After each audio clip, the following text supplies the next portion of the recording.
We're rolling in with another playoffs roundtable here at the StarLadder Budapest Major. I've got Techno with me from the MongolZ. I've got XertioN with me from MOUZ. And I've got Imo with me from NAVI. Okay, first thing I want to look at for you guys, this is all just on the individual side of it. And we'll start with you, Techno. How was it for you just going through stage 3 of the major into playoffs? How did you rate your team's performance and what you guys were able to do? We're not proved anything yet because our matches was not the best teams in the world, actually, the top 5, etc. And we have to still do more. Okay. Yeah, feeling happy about our stage 3. Overall, I think that the Spirit and Falcons games were super important for us to come into playoffs with the right mentality. It was super close. Spirit game we fell short, but Falcons I think last 2 maps dominated them. So yeah, super happy with how the group stage went. I think losing 1 game can sometimes be good for you. Yeah, very good. We qualified. No, I think overall it's very good to go through no matter what. I think everyone is speaking about this fact that you just play whatever you have in your path, let's say. And obviously we play like FURIA, we got smashed, we got destroyed. Then we play Vitality, which was a good fight, we could have won that. Yeah. And after that we qualified after beating B8. Like Techno setup, maybe not the best opponents, but still they are a danger team because they beat Falcons, for example. So especially in this stage 3, I think everyone can beat anyone if you are not on point, and then the main goal is to qualify. Now, I want to look at something for all of you because you have all won tournaments, right? You have all had success in your careers in some way or another. I know you have won a major, but looking at this here, this you going to say that? What? It's a fluke? You confirming it for the fans? The haters are going to eat you for this, bro. I just said fluke. You can take it as we want it. You got to be careful. You know, they've already sit with this and they've already said this. I don't think it's a fluke. Actually, you've started this conversation. XertioN, was their major a fluke win? No, I don't think there could be a major win that was a fluke or any tournament, to be honest. I think it's just a good meme. It is definitely a good meme. But you've all won tournaments, right? So coming into this major, how is it where you have this in your mind that we know what it's like to win, we have felt that we can win, and like for you guys, a lot of people did not expect the MongolZ to have a chance of being in playoffs because you didn't have Senzu. So what's that mentality like for a team coming into a potential tournament win? Well, as Split said, I don't know. We don't know why they're doubting us. I don't know. They're still doubting about us, still not picking us. Yeah. Can you explain it to me though, how it feels in the MongolZ team? Like coming into playoffs, having a chance of being major champions, even with the player change? How does it all work? Comparing to last major, I think this major is the most strong bracket. I think the strongest team in the playoffs. And now the real fight begins, maybe. And yeah, we have the chance. For you, XertioN, mentality of MOUZ being a consistent team this year, you know, you guys do know what it is like to win trophies, but how does that change and how does that translate for you guys now? I think we are a team that this year has been consistently almost, in a way. We were title contenders basically every tournament we played. We reached semis or finals very often, but we always fell short except the first tournament of our year with Lotan. So for us, it's just about trying to figure out how to get over that finish line when we reach those semis and finals. But at the same time, we always have been putting in the work. Even if you reach semifinals and finals, if you stop putting in the work, you're not going to get there again. So I think it was really important for us to realize that we need to keep working hard. I think in the half year, the Cologne final kind of broke us a bit. With the final loss to Spirit, we really thought that this would be our tournament to win. Yeah, it's been a while since then. We have worked a lot mentally, and I think that today we are ready than ever to hopefully lift the trophy. But also, as Techno said, it's going to be very difficult. I think for us, it's basically take game by game because especially the major, like for example, you can ask like why there's always like underdogs qualifying through, because maybe some players react different to pressure, some players react different to, I don't know, it's major. I need to be ready now to focus on this moment. and maybe some of those players they crack or they don't play like they used to play. And yeah, now we actually have the best teams, top 7 I saw, plus Phase, which is Phase. Yeah. So best teams that you can almost possible get in the playoffs. And I think for us the main point is just to take game by game, especially that we have the first game playing against FURIA, which at the moment they are the best team in the world, and we cannot think about semifinals, finals, lifting the trophy unless we beat them, for example. Yeah. So for us it's game by game for sure. Mentally, talking about that for you guys especially, is there a hurdle you have to get past or you've tried to get past? I think hurdle is a really big word, because I feel like most games we played this year in playoffs have been pretty close. We have lost in small margins or got come back on after some really good strong starts. I think that maybe in some games we lack the ability to close out games, close out the first map, have some confidence. I remember Nuke against Vitality, for example, that it happened. So yeah, I think that we just need to work on that. I don't think there is such a big hurdle. I think we were always close, but just not good enough. And I really think the last 3 months we have put in much more work than we ever did in this team. Everyone separately, especially, but also together. And yeah, I feel like we are ready this time. You said something interesting as well, Mihai, that FURIA is like the one expected to win. You know, they're the favorites right now. Techno, would you agree? Do you agree that they are favorites? On the paper, they're favorite, but anything can happen. I completely agree. I also think that at the moment there is maybe like the obvious top 4 or 5 teams in the world, but I still think that, as you said, Major, anything can happen game by game. Also, FURIA, they are on paper the best team in the world, at the moment the best form, but they also don't have that much experience. If you look at it really like in the last 2 years. So I think this Major, when they feel like favorites, might change a bit their playstyle or their confidence, but at the end of the day, at the moment, they are playing some really solid CS. So on paper, they could be favorites, but I think that doesn't change anything. Yeah. For you, Techno, looking at MongolZ, do you feel like you guys have always been the team that's not been put as the favorites, like the underdogs? I think at Shanghai Major, we were kind of favorite, but after that, last 2 Major, I think we're not in the people's vision. And as I said before, I don't know why they're not considering to us the favorite or the winnable team. We're still solid team as our core lineup with our coach. Everyone's here. Without Senzu, we have controlez, but still everyone doubts us, but we don't care about it. I didn't. I put you 3-0. Oh, you put them 3-0? Yes. Bro, it's crazy, like, at least for me, how controlez can play so fucking good. He didn't play before, like, this type of like teams, not about tier 1, tier 2, but and now he's like bomb swinging, killing everyone, no fear, or like just killing, surviving in the perfect time, perfect moment. So crazy. Maybe you can tell us how. Yeah, it's crazy how unique it is. Like this situation, like standing in such a short notice because of the departure of Senzu. Just doing so well, and like I remember watching like his old teams, he didn't even have those crazy stats in Mongolia, for example, and I was like, okay, what will he do in MongolZ, you know? And I mean, this guy has so much confidence, also in prac, also in officials, and I mean, he's playing really good since he joined you guys, so there must be something good MongolZ are doing as well. Yeah, he's a very experienced player. As you can see, his age is 28. Yeah, and he's been, I think he was one high school with me. When he was high school, I'm how to say that? I think I'm 2 or 3rd grade. Oh, okay. One school. And we know kind of each other. That's crazy. Small world. And I know him from I think, 8th or 9th grade. And I played CS.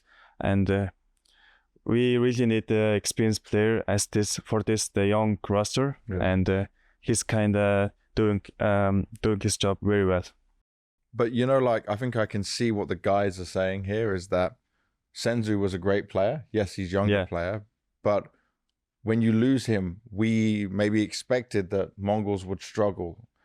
Why or how do you make it still work with just the one player change? Like, can you explain it to everyone? Because it's very interesting to us. I think it's so basic because our coach or IGL or core lineup, everyone knows their role and position and their jobs. and all the new player do is just adapt into the game, adapt into the team, and play by his own individual skill and be important for the team. Yeah. But for example, you also help him, because you have protocols for sure. Yeah. And then there is no way he knows all the protocols. Like in the last 2 years, you play together, and then if you don't help him, then there is no way like he played that good. Yeah. I think Because otherwise he's dunk. I think for them it's more like it's Mongolian dog. like when I watch MongolZ play, sometimes it feels like Bliss does Techno go kill.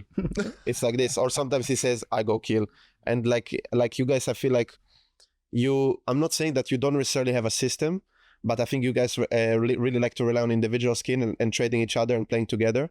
And I think that's also what makes them so special. It's also the trust they have between players. I think in international rosters, different cultures and different people, ages matter a lot. And I think in their lineup, it doesn't feel like they have any ego or lack of trust to each other. It feels like they know each other so well. So I think that is also maybe why it was so easy for you guys to continue playing good. Yeah, that's the ego part is the important one. Yeah. So it's something quite special with the Mongols, maybe obviously underestimated with it. Do you guys think, and I'll start with you, XertioN, that like if you lost one of your big name players early on, like could you recover in the same way? Could you imagine it works that way in MOUZ? Yeah, of course. I think that we would be able to. I think that we don't have a player who necessarily carries us in all the games and stuff like this. Everyone has their own role and what they bring to the table. So I don't think it would be the end of the day, at the end of the moment, if that happens, if someone, let's say, leaves or gets kicked for whatever reason. I think that we also showed back then in January when we made this swap that everyone thought was very unexpected and that maybe we would now not be as good as we were. I think that we proved that we basically believe in our system, we believe in what we have already. And I think that to play in MOUZ is just important that you're open-minded to learning and actually listening to each other and having that good feeling. And I think that we would make it work with anyone, but of course it would be a setback. And I think that personally I can say that maybe I didn't expect you guys to be like similar level or as good as you were with Senzu, so fast with controlez, because I didn't know him, you know. So for me it was really impressive, to be honest. You guys have done it. I mean, wait, you are talking about Wonderful? Well, no, like just when you've had player changes, right? If we look at now MongolZ coming in, you may have dropped off, but yeah, that's what I wanted to say. Is like when we got MongolZ, then we started playing good instantly. Like for example, Mongol situation, Cologne semifinal, and no, it was Katowice, sorry. No, it was Cologne. It was Cologne. It was Cologne for MongolZ, first one. Cologne then. His first tournament, big tournament, his first big stage is Cologne, imagine. And then I think we played pretty good that tournament. But after that, it comes this wave, or how do I say, like it's kind of like a period of time that then you have an issue, a small issue, can be big, can be small, and then you need to fix it. And then some players react different. Then it's come like not this ego that you said, but you have small discussions, and then you have to change. Maybe that didn't work, and then you have to change again and again and again and again. And after that, you have a slump, let's say, and you have like a learning process, learning tournaments and stuff like this. You do a lot of mistakes, then you learn again and again, and you basically try to have your own like, how do I say it, like vision as a 5 players as a unit together, and come back again. Like for example, I think we right now we played the best that we play with this lineup, and also that's why I think we also have like a good shot of winning very good teams. Not saying winning the major. You don't want to say winning the major? No, I don't want to jinx it.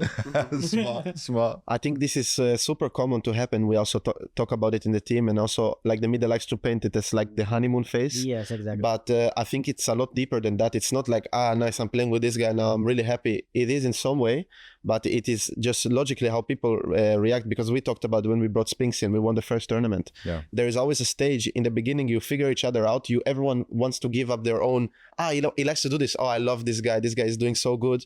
In 2 months, when he starts to overtake some roles you do, or his vision doesn't fit exactly, you get into that moment, not of ego, but you try to figure out how the system will work out. To find a common ground. Exactly, and that's where the leader usually, let's say Brolin in our team or Alexi B in NAVI would, or for example Blade and Cyclone would have to say, hey, this is the limit, this is how we're going to play now.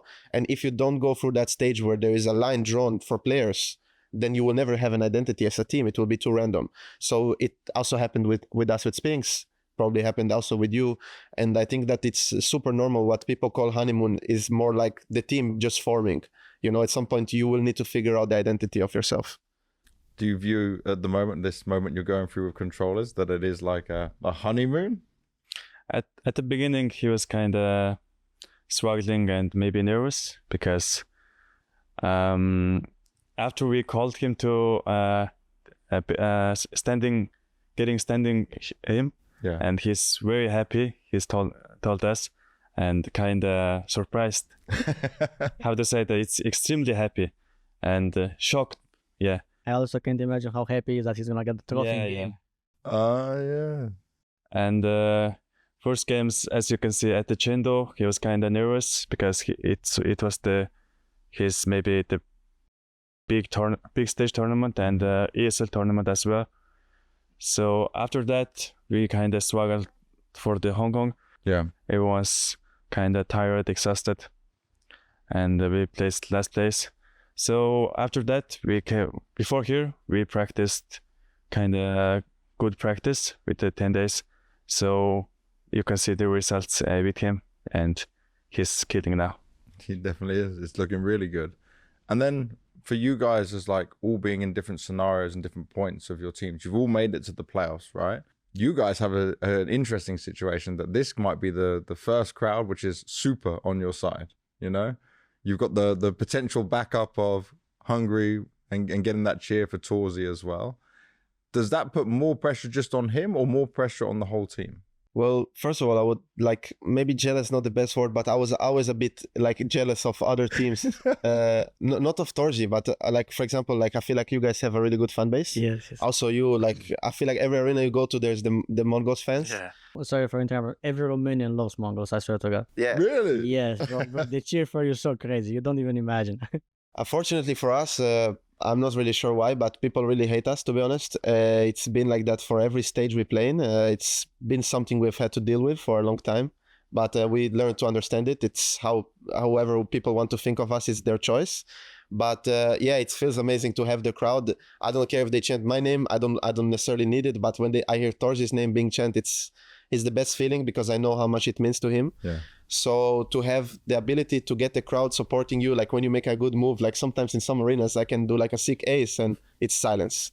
And it doesn't feel like they really appreciate the CS sometimes, but at the same time I can't blame them. They choose who to cheer for. But yeah, it does feel like we have more pressure, but at the same time we have a lot more support. So hopefully, we don't know, but hopefully we handle it good in playoffs, because I feel like already now in the small arena we had kind of small, it felt really good to have that energy from the crowd when you're feeling a bit down sometimes. So yeah. You guys though, for NAVI side, there's like a strong NAVI fan base as well. You also have though like this Jaxi community come cheer for you, come support you. There's always a Romanian flag somewhere with it as well. Bro, even in Brazil, we went to Brazil, and then I forgot my flag. I remember, I think it was Rio maybe, and I don't have a flag, and I'm like watching hopeless basically to see a flag in the crowd, and I see like 2 flags, and I'm going to a guy and saying he's not Romanian, but oh, my father is Romanian, and I have this flag. And then, okay, can I take it, please? I will give it to you after.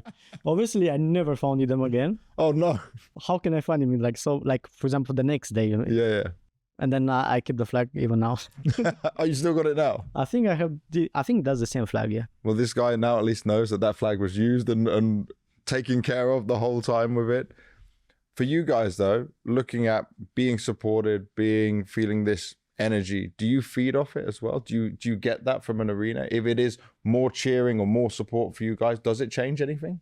For me personally, I would say no, because I learned, or I just got used to that. For example, when I'm playing, I don't hear them at all. Like I just see the monitor, even if I'm at home, I'm playing, and then so let's say, for example, my girlfriend is out, is not in the house, and she's coming back. I don't know if she came back or not, or she's just like passing behind me, going to the PC. I cannot see her. That's how I got used to. And then in arena is kind of the same thing. Like I'm just playing, I see like a square. That's it. Yeah, definitely. It's a good skill to master in a way. I feel like we had to learn it the hard way, unfortunately. But yeah, I mean, it feels good to have the support, but also when fans cheer against you or they don't want you to win, it also gives some motivation boost. So in the end of the day, it reaches the same thing, that I want to perform and I want the team to perform. So I would say that in both situations, you get the best out of the players. But of course, in terms of the most basic way, it feels nicer when you have them supporting you. I had a story, if I can say it. Hey, this is story time. I'm pretty sure I told you about, because you said you learned it the hard way. But bro, first major that I played with Game of Legion in Rio, it was this major that it was kind of the same right now. Like they were playing with crowds, multiple stages because of COVID. They had more tickets. Then they created like every stage with crowd. And then first game we were playing against 9Z. We beat them against Brazilian crowd. Imagine, they were kind of aggressive. And then the third game we were playing FURIA. Bro, what I've seen there, I've never seen in my life. Like they were so crazy, like swearing at us, showing us like middle finger. Yeah, middle finger. Like Same, guy doing this, showing his teeth, doing like this, bro. It was so funny and like kind of, I don't know, crazy in the same time. And I was like, what the fuck is this? And then yeah, it was a good start, I would say, of crowd playing with so crazy. It helped you, right? Is that like it was at the beginning? Imagine if you see this at the beginning, like how can you get scared of people chanting against you? Imagine. Did you have a moment for you guys, Techno, where like you were able to grow, were able to learn like how to deal with all of this? It's about time. Like tournament by tournament, we need the time for the stage. At the Shanghai major, we thought we're gonna the everyone's favorite team there, but it was actually no. They like the Nico Monisi, really like them, and they like other teams, not like us, kinda. And after that, after the major, there were so many Americans, and they were cheering for us. I'm actually surprised for that. And yeah, we have been played a lot of stages in this year, so we're going up so far, really good. I'm glad you mentioned the Shanghai thing, because there were some people that said they're like, I asked about if this was live during the event, and I asked if the Mongols felt like they would have like a lot of support here, you know, because it's the Asia region, and like that's exactly we thought we were Asian and they will cheer for us, but in the reality, no, it didn't happen, right? Yeah, it didn't happen, kinda. Where do you feel you had the most support? First of all, it's Austin major. First of all, as you can see, the Mongolian crowd in the night. And the second one is, I think, at the Berlin. It was a ton of that was crazy. That was really small stage and small the area, and everyone is Mongolian. Everyone is feeling up there, and it's gonna this place is blow up almost. Yeah. XertioN, for you, it's kind of a different side, right? It's a negative in some ways, but like, is it something you guys have spoken about as a team, like how you deal with all of this, how you go through this, because it's the other side of things for MOUZ? Yeah, I mean, we obviously spoke about when you play on stage that it's obviously different, but I think it, like at the end of the day, as you said, we are playing CS. Like like for me, after 1 or 2 rounds, you're locked in the monitor. When you come back for third map, like I forget I'm on stage sometimes. Like you are really focused on CS as a professional, you know, and you also have to be.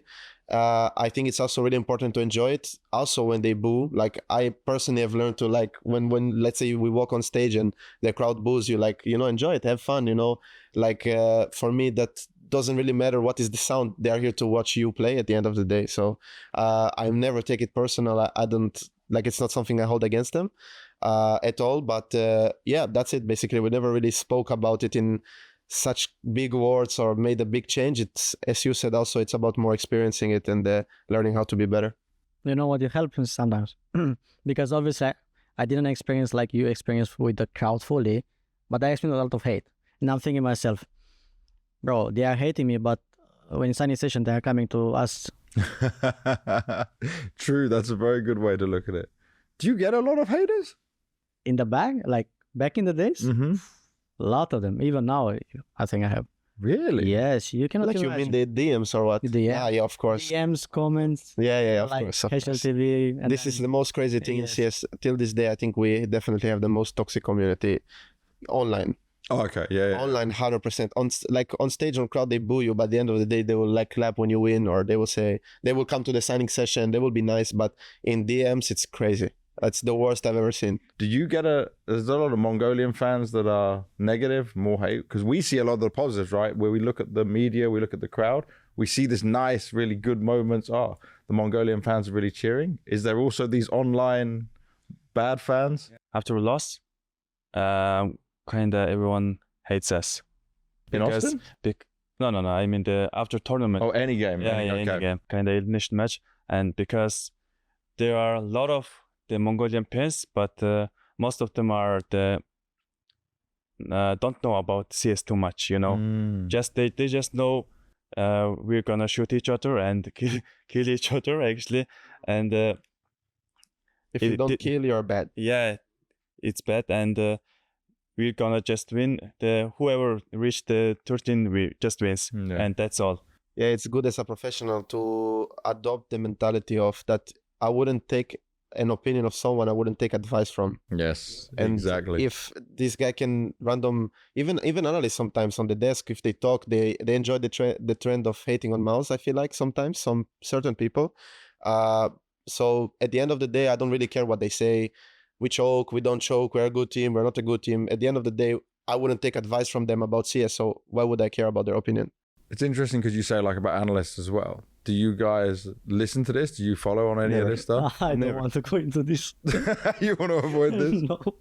Never. I never, like, before the games, never watch it. I mean, sometimes you will see it on Twitter, someone saying their opinion, or HLTV confirmed, or whatever it might be. I think that, like, everyone is entitled to their own opinion. I'm entitled not to listen to it as well. Do you listen to many of the analysts or anything like that? Do you have any opinions on it? Some of them are good, but some of them are really bad. Sometimes tilting. Oh, really? Yeah. Ah. That's why I listen only to this guy, not you. Little Snowy, just listen to Little Snowy. Hey, I'm not an analyst for a reason, man. I just asked the questions that I taught you guys.